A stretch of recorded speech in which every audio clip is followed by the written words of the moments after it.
23 जून से 28 जून के बीच अमेरिका और ईरान के बीच जिस तरह से मिसाइल्स और ड्रोन से वार पलटवार हुआ है, उसने ये साफ कर दिया है कि सीज फायर टूट गया है। और इसी टकराव के बीच ईरान के स्टेट मीडिया ने यह दावा किया है कि शांति के लिए अब एटम बम ही एकमात्र विकल्प है। IRGC का मुखपत्र कहे जाने वाले फास्ट न्यूज ने तेहरान में कई जगहों पर लगे जो पोस्टर्स बैनर्स हैं, उनके जरिए यह दावा किया है कि ईरानी रजीम को अब न्यूक्लियर बम बनाने पर गंभीरता से विचार करना चाहिए। ईरानी स्टेट मीडिया ने IRGC सूत्रों के हवाले से यह भी दावा किया है कि न्यूक्लियर प्रोग्राम और एनरिच्ड यूरेनियम के मुद्दे पर अब झुकना गवारा नहीं। इसके साथ ही फास्ट न्यूज ने यह भी दावा किया है कि मौजूदा रजीम संवर्धित यूरेनियम को किसी भी कीमत पर अमेरिका को सौंपने या देश से बाहर भेजने को राजी नहीं है। इधर ईरान में एटम बम बनाने की मांग मजबूत हो रही है। तेहरान की सड़कों और गलियों में एटम बम बनाए जाने के पोस्टर्स बैनर्स दिखने लगे हैं। दावा किया जा रहा है कि अली खामेनेई की मौत के बाद मौजूदा रजीम का रुख एटम बम को लेकर बदलता जा रहा है। अली खामेनेई ने एटम बम ना बनाने को लेकर फतवा जारी किया था, जबकि मौजूदा सुप्रीम लीडर मुश्तबा खामेनेई एटमी वेपन को लेकर हार्ड लाइनर माने जाते हैं। मतलब एक तरफ पीस डील की बात हो रही है, वहीं दूसरी तरफ महाविनाशक हथियार बनाने की भी हुंकार भरी जा रही है।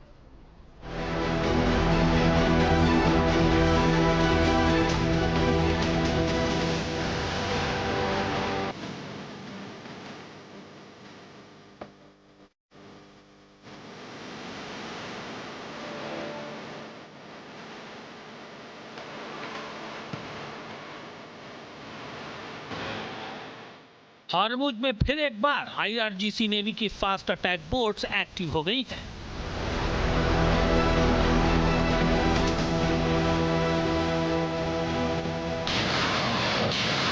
हॉर्मुज स्ट्रेट के आसमान में ईरानी वन वे अटैक ड्रोन उड़ते दिखने लगे।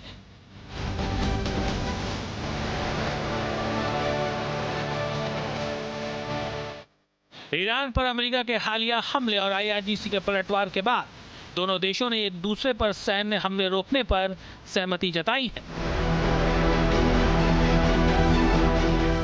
समझौते के तहत हॉर्मुज से गुजरने वाले व्यावसायिक जहाजों की आवाजाही नहीं रोकी जाएगी। दरअसल अमेरिका ने ईरान के मिसाइल और रडार ठिकानों पर एक्शन लिया था, जबकि ईरान ने जवाब में कुवैत और बहरीन में अमेरिकी सैन्य ठिकानों को निशाना बनाया था।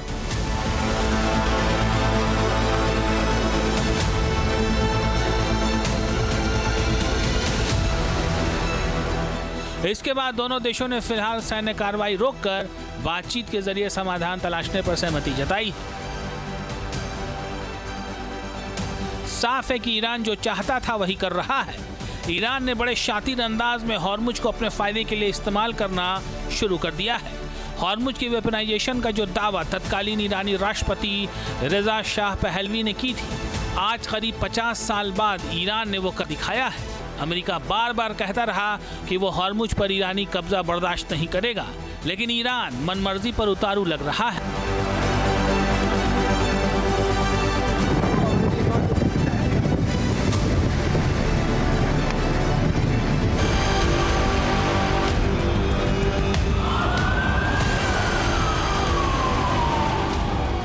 28 फरवरी को ईरान पर हमले के समय जो अमेरिका और इजराइल ईरान के एटमी प्रोग्राम वाली ड्रीम को कुचलने के मकसद से आए थे, वो अब हॉर्मुज पर बात कर रहे हैं।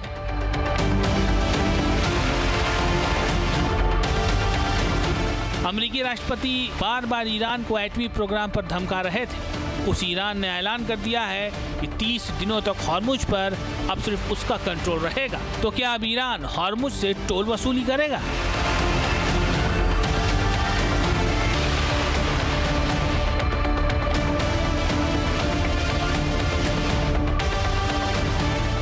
इस बीच ईरान ने ज्वाइंट हॉर्मुज कमेटी की पहली बैठक भी ऑर्गेनाइज कर ली है।